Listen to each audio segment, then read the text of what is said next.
Hello guys, welcome to Sumanth talks. అయితే మరి పెద్ది తెలుగులో అసలు ఎంత సునామీ సృష్టించిందో నేను స్పెషల్గా చెప్పాల్సిన పని లేదు. సో ఆల్మోస్ట్ 30 మిలియన్ కన్నా ఎక్కువ వ్యూస్ వచ్చినాయి, లైక్స్ బాగున్నాయి, అంతా బాగుంది, పర్ఫెక్ట్గా సెట్ అయ్యాను తెలుగులో. మరి మిగిలిన లాంగ్వేజెస్ సంగతి ఏంటి? అయితే కన్నడలో కానీ మలయాళంలో కానీ చూసుకుంటే ఒక యావరేజ్ వ్యూసే వచ్చినాయి గైస్. సో మరి ఎందుకంటే అక్కడ అంతగా రీచ్ అవ్వడానికి, సో మనకి తెలిసిందే మలయాళం వారు తెలుగు సినిమాలని అంతగా ఎంకరేజ్ చేయరు. సో చాలా తక్కువ అనమాట. ఎంత బాగున్నా సరే మరి వాళ్ళకి ఏం తెలియదు. కన్నడ వాళ్ళు కూడా సేమ్ అనమాట, కొన్నిసార్లు బాయ్కాట్ కూడా చేస్తూ ఉంటారు. సో మరి కొంతమంది కన్నడలో అగైన్ నా పేజ్లో కొంతమంది హార్డ్ కోర్ ఫ్యాన్స్ అయితే ఉన్నారనమాట. సో కింద కామెంట్స్ కూడా చూస్తూ ఉంటాను.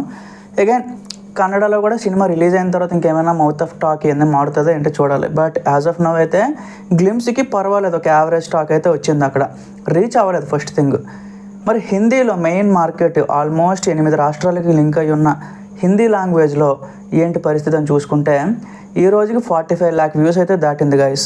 సో పర్వాలేదు, అది కూడా. ఎందుకంటే నేను తక్కువ అని చెప్పను. సో 1 million హిట్ చేయలేదా బ్రో అని మీరు అడగొచ్చు. సో హిందీలో కూడా టీ సిరీస్ అనే ప్రొడక్షన్ ఆ యూట్యూబ్ ఛానల్లో రిలీజ్ చేసినా సరే అక్కడ ఏంటంటే అగైన్ చాలా ఫ్యాక్టర్స్ ఉంటాయి అన్నమాట. సో బుచ్చిబాబు అనే డైరెక్టర్ వాళ్ళకి తెలియదు. అందుకే అగైన్ ఆ మ్యూజిక్ డైరెక్టర్ ఏఆర్ రెహమాన్ గారి పేరు కానీ అలాగే మన రామ్ చరణ్ గారు ఈయన పేరు తప్ప మిగతాది ఏంటో తెలియదు అంట అక్కడ.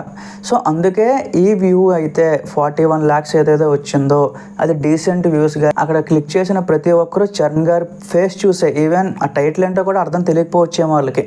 సో ఆ టీజర్కి అంత వ్యూస్ వచ్చినాయి అంటే మెయిన్ రీజన్ చరణ్ గారే గైస్.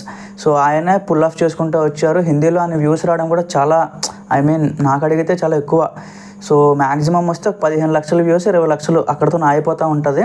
బట్ దీనికి మాత్రం అది కూడా గ్లిమ్స్ చాలా తక్కువ డ్యూరేషన్ ఉండే ఈ గ్లిమ్స్ కానీ వ్యూస్ రావడం కూడా రెస్పాన్స్ అయితే మ్యాసివ్ రెస్పాన్స్ అనే చెప్తాను నేను. సో ఈవెన్ అక్కడ ఈ మధ్య రిలీజ్ అయ్యాయి కొన్ని ట్రైలర్స్ కొత్తవి, వాటితో కంపేర్ చేసుకున్నా సరే చరణ్ గారి సినిమా ఈక్వల్గానే ఉంది హిందీ బెల్ట్లో కూడా.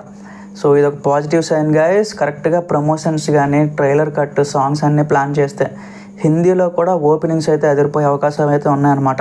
ఎందుకంటే మీరు కావాలంటే చెక్ చేసుకోవచ్చు యూట్యూబ్లో కానీ ట్విట్టర్లో కానీ తెలుగులో ఎంత పరంగా చరణ్ గారికి ఫాలోయింగ్ ఉంటుందో హిందీలో కూడా ఈ నార్త్ యూట్యూబర్స్ ఎస్పెషల్లీ సో వాళ్ళైతే రియాక్షన్స్ ఇస్తున్నారు, అంటే ఇంప్రెస్ అవుతున్నారు అనమాట చాలా బాగా. ఎస్పెషల్లీ ఆ ముందుకు వచ్చి కొడుతున్నాడు చూడండి ఆ షాట్, దానికైతే ఇంక ఫ్యూజులు ఎగురుతున్నారు అందరికీ. చాలా బాగా నచ్చింది హిందీ వాళ్ళు కూడా, వాళ్ళ రియాక్షన్స్ కూడా పాజిటివ్గానే ఉన్నాయన్నమాట. సో యాజ్ ఆఫ్ నవ్ అయితే హిందీ తాలూకా గ్లిమ్స్ కూడా పర్ఫెక్ట్ హిట్ అని చెప్పడానికి వచ్చాను గైస్. మరిన్ని అప్డేట్స్తో నేను మళ్ళీ మీ ముందుకు వస్తాను. Thank you.